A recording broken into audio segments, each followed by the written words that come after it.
хуульчин хариулт нэвтрүүлгийн 2025 оны 4 сарын 12-ны дугаар эхлэхэд бэлэн боллоо.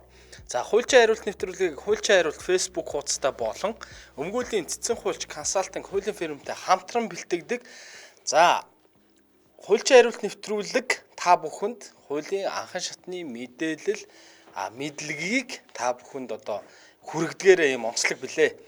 За ингээд хуульчин хариулт нэвтрүүлгийн хамтран хөтлөгчөөр өмгөөлийн цэцэн хуульч хуулийн консалтинг хуулийн фирмийн өмгөөлөгч хуульч Золзаяа ирсэн байна. За өглөөний мэнд золоо. Өглөөний мэнд. За чамд ч гэсэн өдрийн мэнд хүргье. За сайхан амарсан уу? Сайхан амарлаа.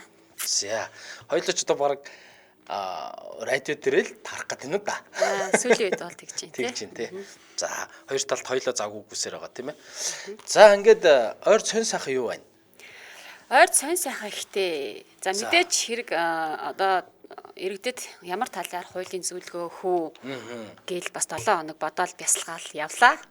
За тэгээд ер нь найз шууд яриагийн таслаад асууч. Ер нь ойрд ямар хэрэг маргаан зөнхөлж байна? За ер нь бол над дээр бол янз л байна. Одоо нөгөө банк эрх бүхий байгууллагаас олгосон зээлийн үйл ажиллагааны тухай, зээлийн гэрээтэй холбоотой, барьцааны гэрээтэй холбоотой, за тэгэл өмчлөлийн маргаанууд гээл янз бүрийн одоо маргаанууд бол бас зөвлөгөө авахар холбогдож байна. За тэр дундаасаа би өнөөдрийн одоо сэдв бол сонгоцсон. За ямар? За тэр маань бол одоо ямар сэдв вэ гэхээр нөгөө айхтар урт нэртэй хууль байдаг шүү дээ. За банк эрх бүхий хуулийн этгээдийн мөнгө хадгаламж, мөнгө хөрөнгийн шилжүүлэх зээлийн үйл ажиллагааны тухай хууль гэдэг. За нэг тийм хууль байгаа. За би бас нөгөө сонсогчд маань ерөнхийдөө нөгөө хуулийн хэллэгэнд айгу дургу. За хуулийн хэллэг яриад эхлэхээрээ зэрэг ингээ шууд одоо нэвтрүүлгээ сонсгоо болоод гарын авчдаг учраас би бас нэг сонирхолтой байдлаар эхлэе гэж бодож байна. За тэр маань юу вэ гэхээр сүүлийн үед одоо банкнаас зээл авахын тулд банкнаас зээл авах ямар ч шаардлагагүй баян юмаа гэдгээ нотолчиж банкнаас зээл авнаа гэсэн нэг тийм одоо хошин байрын одоо тийм үг хэлдэг гараад идэг болсон. За тэгэхээр бол банкнаас зээл авахд бас айгүй хэцүү болсон юм байна. Одоо ипотек гаргуулах гэж хүмүүс ч одоо ерөөсөө баг 7 булчирхаагаа тоочоод те дээрэс нь би бүр ямар ч зээл авах шаардлагагүй ийм их орлоготой хүн юмаа гэдгээ нотолчиж одоо зээл авдгийн байна. Тийш дээ одоо за би саяхан ингээд зээл авсан заяа. За тэгээд би баг 70 булчирхаагаа тооцсон. Ерөөсөө би энд ажилтдаг, ийм юм урд нь би ийм юм хийж исэн. За одоо би ерөөсөө цаашид бол ийм юм хийн. Тэгээд одоо та хийх гэж байгаа. Би ингэж төлөвлөж байгаа.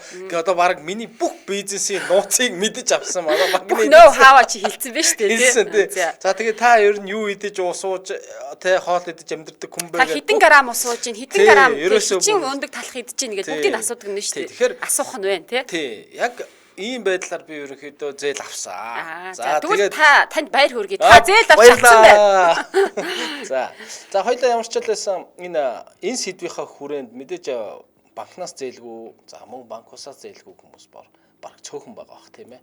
Тэгэхээр энэ эрх зүйн харилцаа өөрөө ямар онцлогтой юм бэ гэдэг талаас эхлэх үү. За тэгье. За банк мэдээж хүн одоо амьдралынхаа их усврыг мэдээж амьдралынхаа орлогыг сайжруулахын тулд тодорхой бизнес эрхлэх зорилгоор ч юм уу одоо тэ амьдралаа дахиад нэг шат ингээд ахиулахын тулд банк болон банк ус санхүүгийн байгууллагад хандаж зээл гаргаж байгаа, зээл авж байгаа. За тэгээд энэ зээлийн харилцаа бол одоо тухайн эрх бүхий байгууллага болон иргэд мөн аж ахуйн нэгжүүдийн хооронд ингээд үүсдэг харилцаа. За тэгэхээр саяхан нэг хүн над руу уцтлаа. За тэр хүн маань надаас юу гэж асуусан бэ гэхээр би банк ус санхүүгийн байгууллагаас зээл авсан юм аа. За ингээд нэлээд өндөр хувийн хүүтэй 5% хүүтэй зээл авсан. Нэлээд өндөр дүнтэй зээл авсан юм билэ. Тэгэнгүүтээ за би ерөөсөө ингээд сард айгүй их ингээд зээлийн төлбөр ингээд хийгээд байгаа учраас би буцаага зээлээ хаачигээд тэгээ очиод хаах гэсэн чинь сар эхэлж байна. Та энэ сард ашиглаагүй ч гэсэн та хүүгээ төл. За тэгээ тэр хүүнийхэн зөрүү хит вэ гэсэн чинь 5 сая эдэн 100 мянган төгрөг гарч байгаа юм байна. За тэгээ би энэ хүүг төлмөргүй байна. Яг бол би энэ зээлийг ашиглаагүй шүү дээ. Тэгээ надаас энэ зээлээ төлөхгүй болвол одоо танд баг энэ зээлээ хаах хэрэг байхгүй. Та ер нь тэгээд зээлээ баг те хугацаанаас өмнө хааж ийн. Гэт одоо хууль бус шаардлагуудыг тухайн одоо иргэнд тавьсан байгаа юм. Яг үнэ. Тэгэхээр тухайн хүний их ашиг зөрчигдөж байна. За нэгдүгээрт би зээлээ урьдчилаад хаачмаар байна. За хоёрдугаарт би ашиглаагүй хүүгийн Мөргөө. одоо зээлийг одоо ашиглаагүй мөнгөний хүүг би төлмөөргүй байна гэдэг шаардлагыг тавьсан. За эндээс одоо талуудын хооронд маргаа үссэн. За. За тэгэхээр энэ хүнд би одоо юу гэж зөвлөсөн бэ гэхээр за одоо нөгөө урт нэртэй хуулийн дээр бол бүр заагаад өгсөн байдаг. За. 232 дугаар зүйлд заасан байгаа байхгүй юу? За тэгэхээр ерөөсө ашигласан хугацааны хүүг л төлнө гэж заасан. Тэгэхээр тэр хүнээс одоо ашиглаагүй хугацааных нь хүүг шаардах эрх байхгүй. За нэгдүгээрт. За хоёрдугаарт зээлийн үйл ажиллагааны бас тухайн хуулинд бас аагаад өгсөн байгаа байхгүй юу? Ер нь одоо зээлдэгч маань хэдийдэж зээлээ буцааж төлөх эрхтэй. Хэдийдэж. Тий. Тэгэхээр зээлээ төлөх эрхийг нь одоо нэгдүгээрт нөгөө банк ус маань ямар шаардлага тавьж байгаа вэ гэхээр мэдээж өндөр хүү авахын тулд та энэ зээлийн гэрээг 1 жилийн хугацаатай байгуулсан учраас та ерөөсөө л хугацаанд хаа. Эсвэл та энэ ашиглаагүй хугацааны хүү бол энэ сарынхаа хүү бүхлээр нь төл гэдэг ийм хууль бус шаардлагыг тавиад зээлдэгч байгаа их ашиг зөрчиж байна. Ийм учраас та одоо энэ талаараа хэрвээ төлөхгүй байх юм бол одоо шүүх тандаас ч юм уу их ашигаа хамгаалах бүрэн эрхтэй гэж зөвлөсөн байна. За гэх мэтчлэнгээр одоо энэ зээлийн харилцаанд талуудын эрх зөрчигддөг байх нэ. Тэгэхээр за энэ тал дээр зээлийн гэрээний талаар хоёлаа ярилцъя. За зээлийн гэрээ банк болон банк эрх бүхий байгууллагаас олгосон зээл, иргэд хоорондын зээл хоёр маань мэдээж ялгаатай тийм үү? Тэгэхээр энэ ялгааны талаар хоёлаа ярилцгаа. Хамгийн эхлээд. За тэгье. За. Ер нь за энэчнээс бол би бас энэ яриаг эхлүүлэхээс өмнө нэг зүйлийг тодруулж хэлмээр байгаа. За банк эрх бүхий этгээд гэдэг маань за эрх бүхий этгээд гэдэгт бол шууд одоо тэ шууд банк усыг ойлгож болно. Банк ус санхүүгийн байна. Ер нь бол Монгол банк ус л зээлийн үйл ажиллагааг төлхөө эрхэлдэг тийм үү? Яг энэ хуулийн зохицуултаас харахаар. За тэгэхээр энэ дээр бас иргэдийг нэг зүйлийг ялгаасаа гэж бодож байгаа. За банкнд хэн хяналт тавьдаг юм? Тийм ээ. Хэн хяналт тавих эрх үүргийг хэрэгжүүлдэг вэ? За энэ дээр бол Монгол банк яг энэ банкны үйл ажиллагаанд хяналт тавих. Тэр зээлийн хүүгээ зөв бодож гин үү? Тэр хүн хэмжээндээ байна уу? Тийм ээ. Энэ талаар хяналт тавь. За банк ус хэн хяналт тавьдаг вэ? За тэгэхээр энэ дээр хяналтыг бол санхүүгийн зохицуулахаар тавьдаг. За ингээд хоёр тусдаа байгууллага хяналт тавьдаг. За санхүүгийн зохицуулах хороо банктай мэдээлэл хуваалцдаг. Мөн адилхан банк санхүүгийн зохицуулах хороотой мэдээлэл хуваалцдаг. За ингээд ерөнхийдөө нийтдээ энэ санхүүгийн асуудлуудыг болвол одоо хоорондоо ярилцаад энэ талаар одоо мэдээлэл солилцоод явдаг гэсэн үг. За тэгэхээр за банк бус тэ банк ус банк гэлэн. Одоо иргэдэд ингээд нөгөө банк бусын талаар ярихаар одоо тэр хуулийн этгээдүүдийн эрхийг хамгаалаад байгаа юм шиг ийм сэтгэл төрүүлж магадгүй тий. Тэгэхээр ийм зүйл болвол байхгүй. Энэ бол юу вэ гэхээр өдөр тутамдаа зээл авж байгаа хүмүүст зээл авж байгаа одоо аж ахуйн нэгжүүдэд энэ банк болон банк усаас болвол эдний эрх зүйн асуудлыг сайн мэддэг байх нь зайлшгүй шаардлагатай байна. За яриагийн таслаад юу ячи хоёлаа нөгөө нэг за иргэний хуулийн 452 дугаар зүйлд бол юугаар заасан бэ гэхээр нөгөө банк болон зээлдэгч хоёрын харилцааны талаар заагаад өгсөн тий. За банк болон банк ус одоо хоёрын хооронд байгуулж байгаа зээлийн гэрээний гол нөхцөл нь юу вэ гэхээр ерөөсөө би товчлоод ярихад мөнгөн хөрөнгийг шилжүүлдэг бахан тийм үү. За иргэд хоорондын зээлийн гэрээнд бол төрлийн чинжээр тодорхойлох эд хөрөнгийг бас шилжүүлж болдог тий. Энэ хоёр бол хоорондоо ялгаатай ингээд байгаад байгаа юм. Тэгэхээр банк усаас одоо жишээлбэл зээл авлаа гэж ботход банк ус за би танд 100 сая төгрөгийн зээл олгоё. За би дээрээс нь танд 100 сая төгрөгийнхөө оронд 50 сая төгрөгийн автомашин бодоод өгчиё гэж болохгүй байх нь шүү дээ тийм үү. Тэгэхээр энэ бол ялгаатай. Хуулиараа хориотой. Зөвхөн мөнгө хөрөнгийг шилжүүлж өгөх үүрэгтэй. Хэрэв мөнгө хөрөнгөө шилжүүлж өгөөгүй түүний оронд эд хөрөнгө өгсөн байх юм бол яг нь хуулиараа энэ бол болохгүй зүйл байх нь хууль зөрчсөн үйлдэл байх нэ. За тэгэхээр нэг том ялгаа нь бол энэ дэр байгаа. За хоёр дахь том ялгаа нь болохоор зэрэг нөгөө гэдэг штэ банкны нөгөө хүү төлөх одоо зохицуултан дээр бол банк анзыг хэрэглэхгүй гэж заагаад өгсөн байдаг тийм. Тэгэхээр анз гэдэг нэг ойлголт гараад ирсэн байгаа. Тэгэхээр анз гэж яг юу юм бэ? Анз гэдэг нь тийм. За иргэний хуулийн за анз ч одоо 262 232 аа. 232 нь тий. 232 заасан одоо яг анзыг бол тодорхойлж өгсөн байгаа. 232 тий. Тэгэхээр анз гэдэг нь бол ер нь бол алданга торгуулаас бүрдэж байгаа тийм яг зөв тийм торгуулаас бүрдэж байгаа. За тэгээд алданга нь одоо алдангийнх нь бас төрлийг бас заагаад өгчихсөн ийм байж байгаа. За тэгэхээр яг энэ анз гэдэг нь үүргийн гүйцэтгэлийг хангах арга. Яг зөв. Үүргийн гүйцэтгэлийг хүлээсэн үүргээ гүйцэтгээгүй байгаа тохиолдолд нөгөө талдаа төлөх ёстой мөнгөнд төлбөр л гэж ойлгож байна тийм үү? Тэгэхээр нөгөө үүргийн гүйцэтгэлийг хангах аргаар тухайн одоо гүйцэтгээгүй үүргийн үнийн дүнг төлөвлөх зорилгоор хэрэглэгддэг нэг эрх зүйн нэг объект байх нь шүү дээ тий. За тэгэхээр энэ одоо анзыг хэрэглэснээрээ болвол нөгөө хүн нөгөө авсан зээлийг уулна төлөх тийм санаа сэтэл төрөх ёстой байх гэдэг шүү дээ тий. За тэгэхээр банкнд яадаг юм? Банкнд одоо үүргийн гүйцэтгэлийг хангах арга нь юу байдаг вэ? За банкд бол анзыг бол нөгөө иргэд хоорондын зээл дээр алтан гэдээ оруулаад ирдэг шүү дээ тий. За үүргээ зөрчлөө. Зээл төлөх хугацаанаас хэтэрлээ. Та шууд алтан төлөх одоо эрх чинь ингээд үсээд явчихна. Алтан төлөх үүрэг нь үсээд явцдаг. Гэтэл банк болон банк бусаас олгосон зээлд яадаг вэ гэхээр зэрэг хэрвээ одоо хуулиндаа гэрээндээ заасан бол нэмэгдүүлсэн хүү нэмэгдүүлсэн хүү нэгдчихэж байгаа байхгүй. За тэгэхээр нэмэгдүүлсэн хүү банкн дээр бол банкны одоо олгосон зээл дээр одоо хүмүүс хүүгээс хүү авлаа энэ тэрэгэл маргадаг штэ. Тэгтэл тэн дээр зөвхөн одоо гэрээндээ зааж өгсөн тохиолдолд нэмэгдүүлсэн хүү аавна. За нэмэгдүүлсэн хүн үндсэн хүүгийн 20%-аас хэтрэхгүй гэж заагаад өгсөн.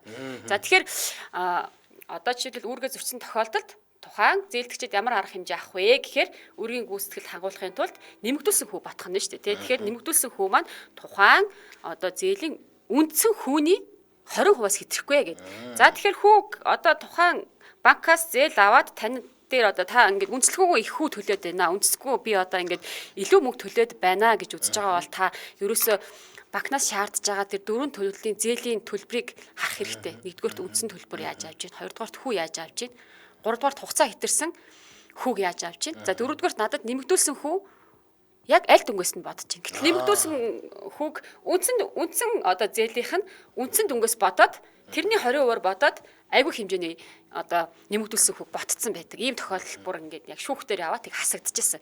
Тэгэхээр хүү ботх аргачлал одоо тэр шатлалаа бол айгуусаа харах хэрэгтэй. Тэгэхээр яг энэ нэмэгдүүлсэн хүн зөвхөн үндсэн хүний үндсэн хүүгийн шүү 20%-аас хэтрүүлэхгүй байна гэж заагаад өгсөн байт юм байна. За энийгээрээ бол бас иргэд хоорондын зээлээс ялгаатай. Тэгэхээр анзыг бол алтанг байдлаар иргэд хоорондын зээл дээр шууд нөө гүйцэтгээгүй үүргийн үнийн дүнгийн 50%-аас хэтрэхгүйгээд тултал нь яваад 50%-аас тооцож авдаг. Одоо банк усаас олгож байгаа зээл дээр бол тийм одоо зохицуулт байхгүй нэ шүү. За энийг бол бас анхаарах хэрэгтэй байна гэж одоо үзэгчдэд хэлье. За тэгвэл одоо нэг ийм ойлголт яваад байгаа шүү дээ тий.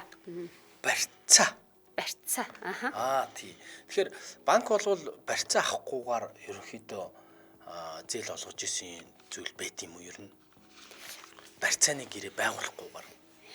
Яг одоо банк бол ер нь хуулиндаа бол заавалчгүй нэг одоо баталгаатай тэр одоо хуулийн этгээд иргэнд бол зээл олохоор ингээд зохицуулсан учраас ер нь барьцаа хөрөнгөө тэд нар ч үнэлээд одоо түүнийхээ тодорхой хэмжээнд зээл олгодог. Одоо банк бол нөгөө баталгаа, барьцаа, за одоо тухайн зээлийг иргэн төлөх нөхцөлийг маш сайн судалж зээл олгодог.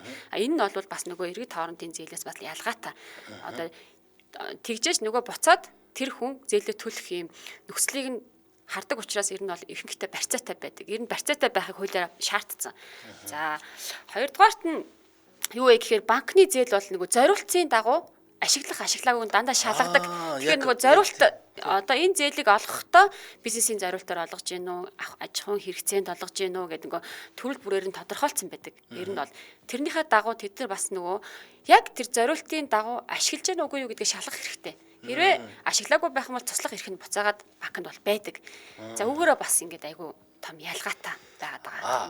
Нөгөө талаараа бас зориултын дагуу зарцуулаагүй болвол залхим эхлэх гэмт хэрэг болчдөг тий. Тий. Яг энд одоо над нар бол хэд хэдэн тийм кейс гарч ирсэн. Юу гэхээр яг би энийг ийм өрхийн ийм бизнес эрхэлнэ гэж авангуудаа нөгөө мөнгөөрөө хувьдаа машин авчдаг тий. хувьдаа одоо орон сууц авчдаг. За тэгээд нөгөө зээл нь төлөгдөхгүй. За түүнээсээ болоод бизнесийн хувьд энэ бизнесийг явуулах боломжгүй болсон байна гэдэг асуудал яригддаг. За энээсээ болоод тухайн мөнгийг буцаан төлөх боломжгүй нөхцөл байдал үүсдэг тийм байна. Тийм. Тэгэхээр энийг бол одоо цагдаагийн байгууллага шалгаад энэ зориултын дагуу зарцуулагдаагүй байна. Энэ залхим эхлэх гэмтэрийн шинжээг хангаж байна гэдэг ийм асуудал гардыг шүү. Тийм. За тэгэхээр бол мэдээж тодорхой үйлдэлүүд нь одоо ямар нэгэн гэмтэргийн шинжтэй байх юм бол тэр нь мэдээж өөр ингээд харилцаагаар зохицуулагдаад бас явах боломжтой байдгийн байна. Эндгээр зээлийн харилцаа үүсэн ч гэсэн давхар тухайн харилцаан дотор өөр төрлийн гэмт хэрэг одоо гэмт хэргийн шинжтэй үйлдэлүүд бол явж явах боломжтой байдаг учраас энэ дээрээ бас анхааралтай хандараа гэж зөвлөж байгаа юм байна тийм үү? Тийм байна.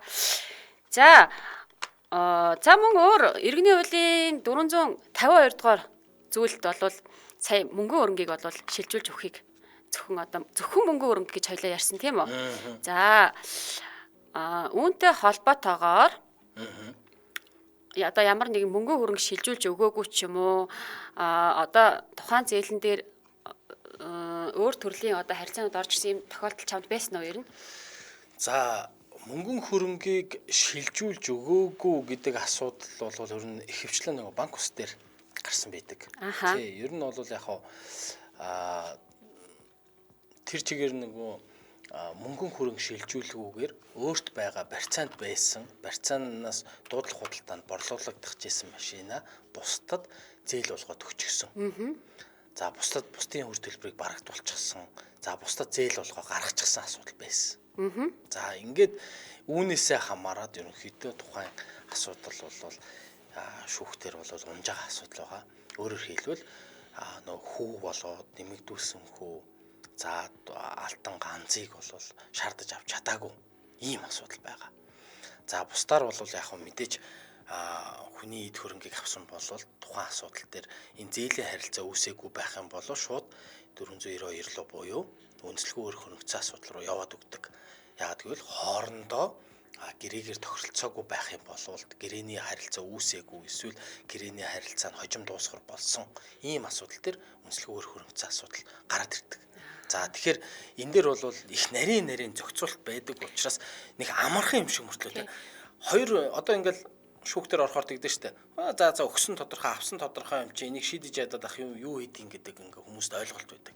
Гэтэл тухайн асуудал нь өөрөө иргэний журмаар шийдвэрлэгдэхдээ ямар иргэний хуулийн аль хэсгийг за эсвэл энэ тусгайлсан хуулийнхаа аль хэсгийг зөрчсөн юм бэ? За мөн процессын ямар алдаа гаргасан юм бэ гэдгийг хуульчаас л мэддэг боломжтой тийм үү? Банкны одоо банк болон за зээлдэгч хоёрын хооронд үүссэн зээлийн гэрээний харилцаа яг одоо зээлийн гэрээ ганцхан одоо өгсөн авсан тодорхой тэгэл барьцаалсан тодорхой болвол ингээл айгүй амархан юм шиг боловч энэ дээр маш олон харилцаанд үүсдэг. Батлан даагчийн харилцаа тий банкны баталгаа, барьцаа. За барьцаа гэхээр зэрэг одоо маш олон төрлийн барьцаанууд байдаг. Одоо сүүлийн үед бүр шаардах ирэх хүртэл барьцаалдаг болсон. Тэгэхээр тэр барьцаа одоо хизээ бүртгүүлснээс эхлээд хүчин төгөлдрийн тий шаардах хэрэг гэхээр ч одоо үл хөдлөх эд хөрөнгөө гэл ингээл явна. Тэгэхээр маш олон төрлийн харилцаа үүсдэг. Одоо барьцааны тал дээр бол барьцаалбар энэ хоёруугаараа ялгаатай ингээд гихчээний бол айгүй олон төрлийн харилцаанууд үүсдэг байгаа. За педуцийн гэрээ давхар орж ирж байгаа. За барьцааны зүйлээр үүргийн үүсгэл хангуулсан тохиолдолд буцаагаад одоо тэр үнэлгээнд дээр маргах боломжтой юу, боломжгүй юу? Гихчээний маш олон ийм хууль зүйн гаргалгаанууд орж ирдэг учраас бас мөн одоо хуульчид хандаж зөвлөгөө авах нь бол зүйтэй юм аа. За ингээд Улаанбаатар хотод 11 цаг 33 минут болсон байна. Уламжлал ёсоор эфирийн утсыг нээж байна. Эфирийн утас 77 38 83.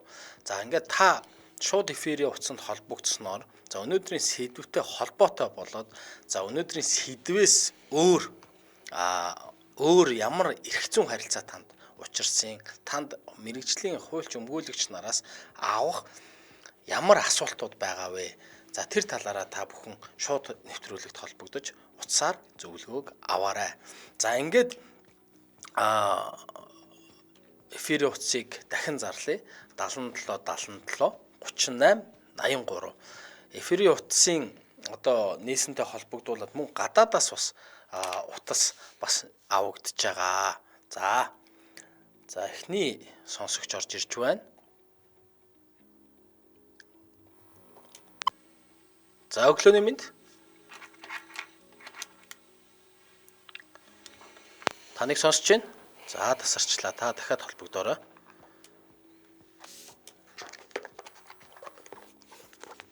За утас бас салаад байна. Дахиад дараагийн оролцогчийг хүлээж байна. Эфирийн утас 77 77 38 83. За өдрийн мэнд. Замана. Сайн байна уу? За би өнөөдрийн сэдвээс нь арай өөр нэг юм асууж болох болов би тайлбар залгаад амжихгүй байгаа юм. За. Би нэг сансрын E-Mart-ийн замын ард талд тэгээд нөгөө нэгдүгээр игнээс би машинтай явж байгаа. Нэгдүгээр игнээс 2 руу ороо 3 руу ороод үргэлжлэн цагаан дураас давах гад сэтгэн.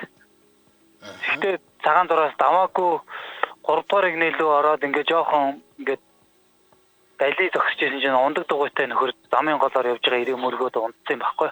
За. Тэгээд шүүхээр яваад тэгээд анхын шатн дээр намайг цагаатгаад тэгсэн чинь давд заалдах дээр нөгөө прокурорын эсэргүүцэл бичээ тэрийг нь цагаатгалын хүчингү болгоод тэгээд нэг юу талдаа олцсон байгаа юм. Тэгээд шатны шүүхэд би нэг өргөдөл гомдол цагаатгахыг хийвэрүүлдэг нүгээ тэгсэн байгаа юм. Тэгээ энэ дээр болох тэр нөгөө тал нь болох тэр надаас 2-3 сар ажиллаа хийгээгүй. Цалингаа ихэд дээрээс нь сэтгэл санааны хохирол гэж нэхэд нөгөө хүннийхээ хөндөвтөр гарцیں۔ Гарны нэг савхан яс гэх нэг жижигээ суурсан гэж. Тэгээд гол нь нөгөө цагдаа энтер нь болох тэр тэн дээр намайг ерөөсөө ингээд мөргсөн гэд байдаг. Нөгөө хүн нь уул нь яг мөргөөд ингээд уршаа өөрөө ихтэрээд бодроотж онсон байдаг. Эхний ээлжинд хинэн мөргсөн тогтоодог юм болоо яадаг юм бол ингээд би танаас ганц хоёр юм асуучих уу? За. Цагдаагийн байгууллагаас таныг буруутай гэж дүгнсэн үү? Тэгсэн. За буруутай гэж дүгнсэн тий. За буруутай гэж дүгнэхдээ ямар одоо тэр мөрдөн шалгах ажиллагаа болж байгаа шүү дээ. Тэр чинь ирүү үсчихэр. За тэгэхээр мөрдөн шалгах ажиллагааны үед ямар ажиллагаанууд хийгдсэн? Тэр ажиллагаанууд дутуу хийгдсэн үү гэдэг асуудлыг та хэлээд байна шүү дээ. Анхан шатны шүүх намайг цагаатгсан юм аа. За тэгэхдээ энэ баримтуудыг би үнсэн гэдээ наадах чинь нэг анхан шатны шүүхийн шийдвэр гарахтаа таны үндэслэл хэсэгүүд байж байгаа шүү дээ. Энэ баримтуудыг үндэслээд энэ хүнийг цагаатгах юутай байна. Үндэслэлтэй байна гэж үзээд тэгээд таныг цагаатгасан байна. Та тэнцэнээс бол мөрдөн шалгах ажиллагаа яаж явагдсан талаар харж болно нэгдүгээр. Хоёрдугаар та хэргийн материалтайгаа бүрэн танилцж байгаа шүү дээ. Хэргийн материалтайгаа бүрэн танилцсахад ямар ажиллагаанууд дутуу хийгдсэн байна гэдгийг та тэндээс харж болно. Хэрвээ иймэрхүү зүйлүүд та өөрийгөө би ингээд хэрэггээ зогсож исэн чинь намайг ирээ мөргсөн гэж байгаа бол энэ дээр жишээ нь ямар шинжээчийн дүгнэлт гарах ёстой байсан гэдэг талаараа бас та ойлголттой байж ах ёстой байхгүй юу? Миний зүгээр өнөөдөр таны ярьсан хэсгээр би харахад бол ерөөсөө тэр зүйлүүд хийгдэггүй юм шиг харагдаж байна. Тэгэхээр миний асуух гээд байгаа зүйл нь энэ саяны энэ миний яриад байгаа энэ ажиллагаанууд бол хийгдсэн үү? Эсвэл та тэр талаар хийлгэх талаар хүсэлт гаргасан уу гэж асуумаар байна. Хүсэлт гаргаагүй. Ерөөсөө тэр нөгөө дугуйны тоормж ажиллаж ийсэн үү? За яасан ингээ нөгөө хин мөргсөн талаар ямар ч тийм юу гараагүй. Тэгээ надаас дараа асуултанд хариулъя тий. За баярлалаа. За зам тээврийн ослын талаар сая сонсогч маань асуулаа тийм ээ. За зам тээврийн ослын хувьд бол сая бол би бас хариултын асууж явах явцдаа бас хэлсэн хариултын хэсгээс тийм ээ. Ер нь бол тухайн хэрэг мөрдөн шалганаа гэдэг болвол тухайн хэргийн үйл баримтыг үнэнд ойрхоноор тогтоох чиглэл агуулгадж байгаа. За нэг мөрдөн шалгах ажиллагааны үед бол цагаатгах болоод яллах нотлох баримтуудыг зэрэг бүрдүүлэх ёстой байдаг. Тэрний тулд яадаг вэ гэвэл та өөрийнхөө л нотлох баримтыг та өөрөө хүсэлтээ өгж энэ над дээр ийм ажиллагаа хийж өгөөч гэж хүсэлтээ өгөхгүй болохоор танд ингээд ирүү үсэд ингээд явчихж байгаа маа.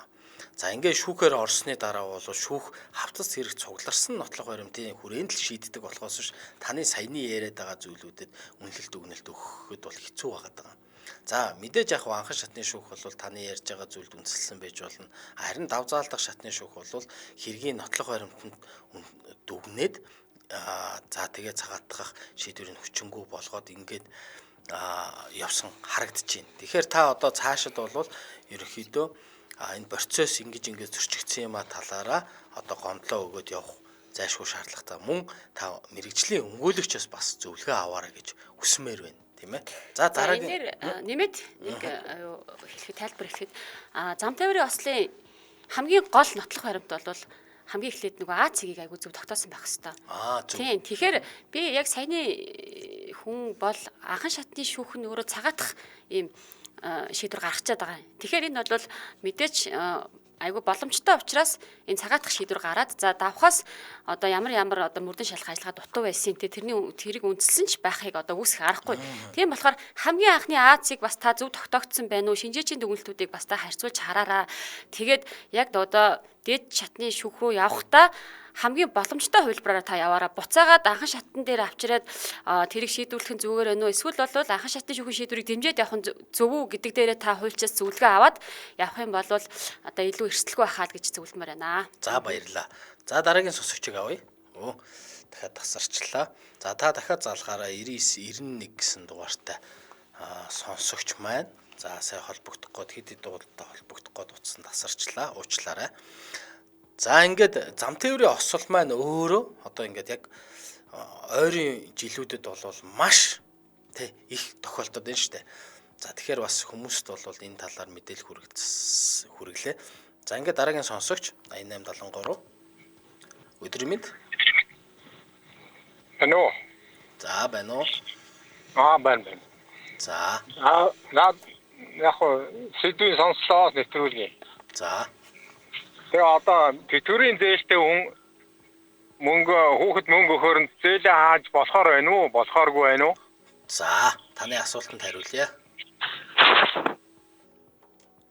За, тэтгэврийн зээлтэй хүн хүүхэд мөнгө өгвөл би зээлээ хааж болох уу болохгүй юу гэдэг асуудал ярьж байна. За, тэтгэврийн зээлтэй иргэн бол бас л яг л мөн энэ хуулийн одоо энэ хуулийг л хэрэглэнэ. За, та бас л зээлийн гэрээнийхээ үүргийг зөрчихгүй байх үүрэгтэй хугацаанд хийх үүрэгтэй зээлээ төлөөгүй байх юм бол танаас хүү шаардна, нэмэгдүүлсэн хүү шаардна. Та мөн хугацаанаас нь өмнө зээлээ бол хаах хэрэгтэй. Хэдийдэж та боломжтой үедээ зээлийг хаах бүрэн хэрэгтэй. За баярлалаа. За дараагийн сонсогчийг авъя. Өдрийн мэнд. Сайн байна. Сайн байна уу? Энэ хөтөлбөрийн хуулийн тухай нэг юм асуух гэсэн юм аа. За асуугаарай. Би нэг байгууллагт ажиллаад 8 сар ажилладаг. За. Тэгээд 8 сар ажиллаж их хугацаанд ямар нэгэн зөрчил гаргаагүй. Тэгээд цалин буух өдөр нь болохоор л ерөөсөө цалингаас үнэлгүйгээр хасдаг. За. Маш шалтгаанаар хасж ийн гэхээр 48 цаг ажилладаг байхгүй харуулын байранда. За. Тэгээд одоо хөтөлбөрийн тухай хуулиндаа болохоор 48 цаг ажиллуулах нь зөв үү? За 48 цаг ажиллаж их хугацаанд 24 цагт ерөөсөө 2-3 цаг л унтаж амрах ёстой. Гэх шалтгаанаар хасж байгаа юм. За харуулын байдлаар 3 цаг унтаж амрах ёстой гэдэг байдлаар хасж байгаа юм. Тийм цагаар. За. Яагаад ингэ миний цалин дээрс тайлаа хасбаа. Одоо нэг гарааны тэтгэн дөхөө бид энэ гараанд нийт хэдэн гараа гарсан байна. Ийм мөнгө авах ёстой байна гэнгүүт хасж байгаа. Яагаад ч юм чи өдөр та ингэ унтцсан байна.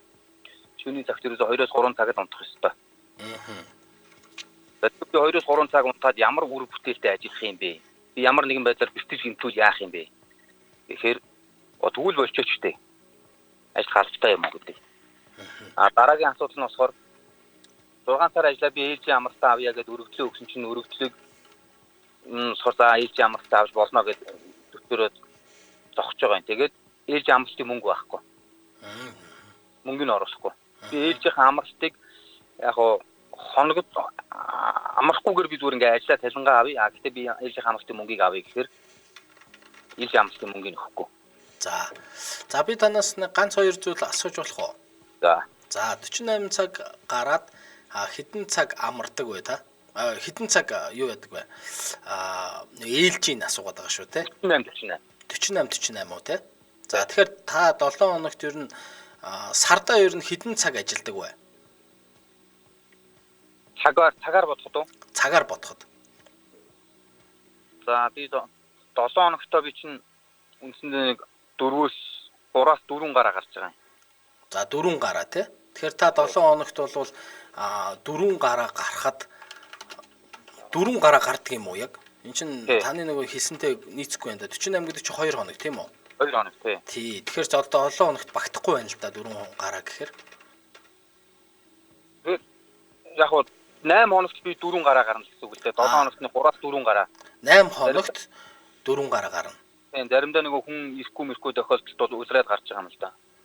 4 гараа гэдэг нь нэг гараа нь 24 цагаар тооцогдож байна уу? 48 цагаар уу? Тий. 24 цагаар тийм ээ. Тэгэхээр та бол 8 хоногт бол 48 цаг ажиллаад байна гэсэн үг үү? Биш ээ. Юу лээ? 96 цаг ажиллаад байна гэсэн үг тийм ээ?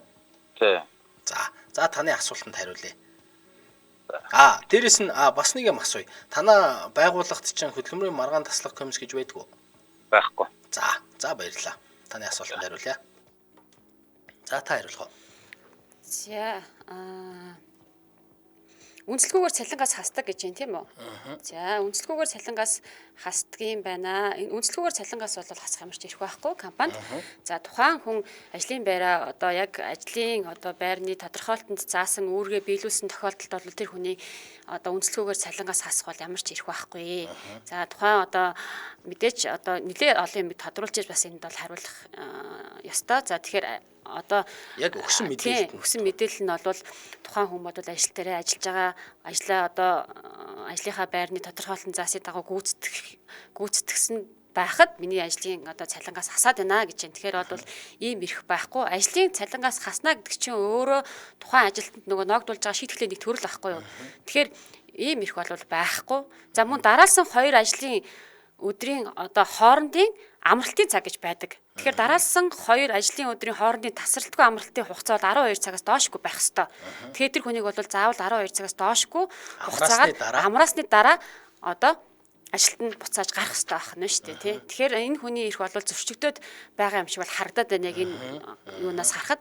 Тэгэхээр тухайн хүний хөдөлмөрийн гэрээ, за ажлын байрны тодорхойлолт тэгээд одоо тэр бүрийг харж ээж бол бас нэг хүртэл зөвлөгөө өгөх ийм ингэж л харагдаж байна да. За дээрэс нь нөгөө хөдөлмөрийн гэрээ ажлын байрны тодорхойлолтод чинь 48 цаг унтахгүй харуул хийх ёстой гэсэн байсан ч энэ бол хууль зөрчиж байгаа асуудал. Хууль зөрчсөн хөдөлмөрийн гэрээ ажлын байрны тодорхойлолтыг хийсэн байна гэж дүгнэж болно. За хоёрдугаар асуулт нь бол нөгөө нэмэгдэл хөлс тий. Нэмэгдэл хөлс нэмэгдэл биш ээ. Юу байгаа штэ. Ээлжийн амралтын мөнгө олгохгүй байна гэсэн. За ээлжийн амралтын мөнгийг бол 6 ээлжийн амралт авах эрх нь ээлжийн амралтын мөнгийг бодох эрх нь хизээ үүсдэг вэ гэхээр хөдөлмөрийн тухай хуулийн 92-т заасан шиг санагдаж байна. Тэнд бол 6 сар хөдөлмөрийн гэрээ байгуулснаас хойш 6 сар өнгөрсөн болвол ээлжийн амралтын мөнгө бодох эрх нь үүсэж байгаа. За мөн ээлжийн амралтаа авах эрх нь үүсэж байгаа. За тэгэхээр ээлжийн амралтыг нь бол эдлүүлсэн юм шиг байна. Мөнгөний нь олгоогүй бол мөнгөө та шаардах хэрэгтэй байна.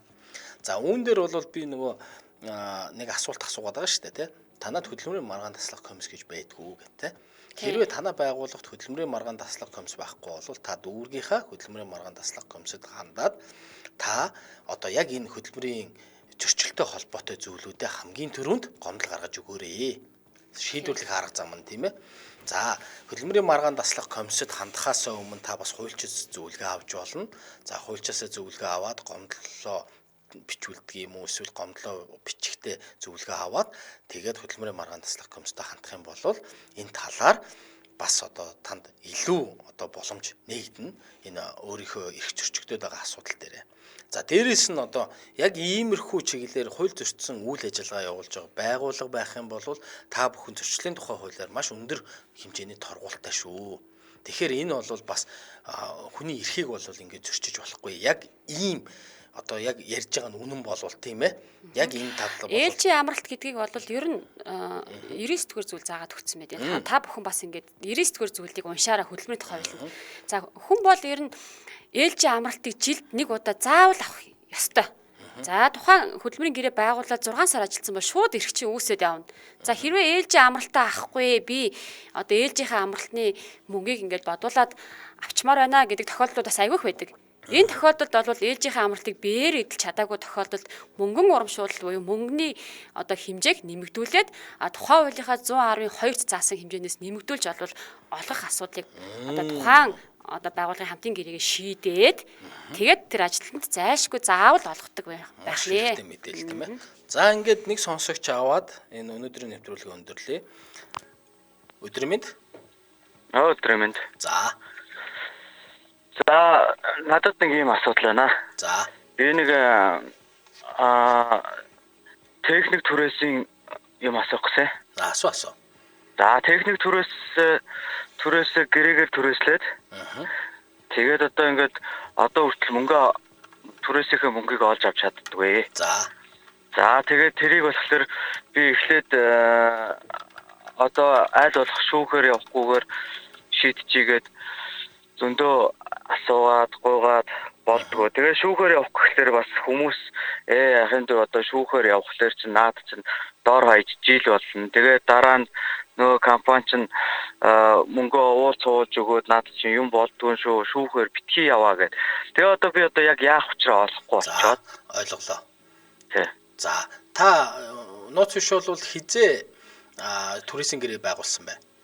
Одоо 24 оны 8 сард байгуулад 24 оны 11 сард ажил нь дуусаад тэрнээс хойш харагдаагүй. Тэгээ одоо хүртэл ерөөсөө тэгээд одоо нөгөө захирал махиралтай ингээд уулзлаар манайх дээрээсээ мөнгө аваагүй тийм болохоор танаа мөнгийг өгч чадахгүй. За туризмын одоо гэрээний хугацаа дуусахад ажил дуусахад тэр акт үйлцсэн үү? Ажил дууссан акт.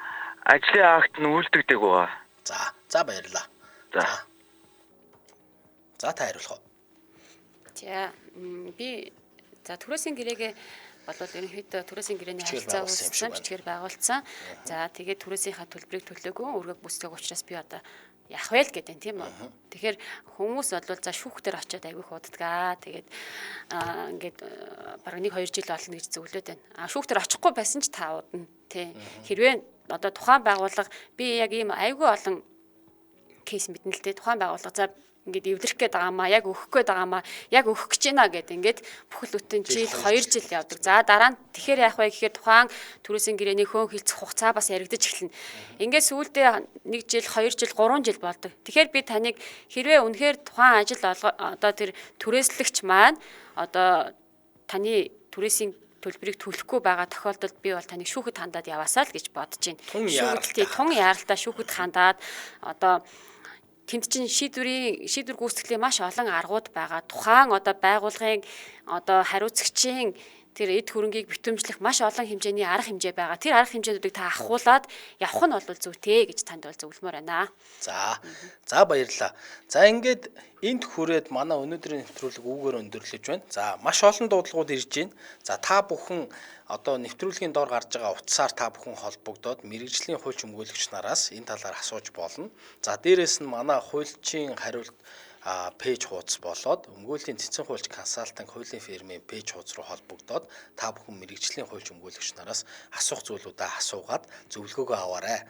За ингээд студид өмгөөлөгч Золзаяа, за хуулийн зөвлөх Мөнхбат, за нэвтрүүлгийн найруулагчаар Гамболдын Ангараг нар хамт байлаа.